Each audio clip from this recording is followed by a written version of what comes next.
అన్నదానం ఆకలిని తీరిస్తే అక్షరదానం అజ్ఞానాన్ని తొలగిస్తుంది. మన సమాజంలో ఎంతో మంది ప్రతిభ కలిగిన విద్యార్థులు ఉన్నారు. కానీ పేదరికం కారణంగా వారి చదువు మధ్యలోనే ఆగిపోతుంది. కళలు ఉండి కూడా వాటిని నెరవేర్చుకోలేక చాలా మంది విద్యార్థులు బాధపడుతున్నారు. అలాంటి విద్యార్థుల భవిష్యత్తు ఆగిపోకూడదనే సంకల్పంతో శ్రీ తులసి ఎడ్యుకేషనల్ గైడెన్స్ అండ్ ట్రస్ట్ మరియు కేతన కెరీర్ సొల్యూషన్స్ వారి సంయుక్త ఆధ్వర్యంలో ప్రాజెక్ట్ విద్యాప్రదాత్ అనే కార్యక్రమాన్ని ప్రారంభించాయి. ఈ ప్రాజెక్ట్ ద్వారా పేద మరియు ప్రతిభ కలిగిన విద్యార్థులకు స్కాలర్షిప్లు అందిస్తున్నారు.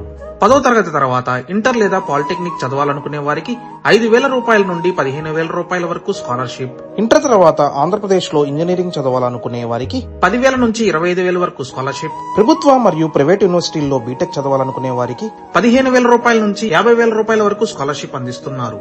ఎంబీఏ, ఎంసీఏ, ఎంటెక్ వంటి ఉన్నత విద్యను ఆంధ్రప్రదేశ్ లో చదవాలనుకునే వారికి 25,000 రూపాయల వరకు స్కాలర్షిప్ అందిస్తున్నారు. అంతేకాకుండా ప్రతి పేద విద్యార్థికి కాలేజ్ బ్యాగ్, నోట్ బుక్స్ మరియు అవసరమైన విద్యా సామగ్రి కూడా అందజేస్తున్నారు. మీరు సహాయం చేయగలిగితే ఎంతో మంచిది. చేయలేకపోయినా ఒక చిన్న సహాయం చేయండి. ఈ వీడియోను ప్రతి పేద విద్యార్థికి చేరేలాగా షేర్ చేయండి. ఎందుకంటే మీ యొక్క షేర్ కూడా ఒక పేద విద్యార్థి భవిష్యత్తును మార్చగలదు. ముఖ్య గమనిక: ఈ ప్రాజెక్ట్ విద్యా ప్రదాతలో చదవాలనుకునే ప్రతి విద్యార్థికి తెల్ల రేషన్ కార్డు ఖచ్చితంగా ఉండవలెను.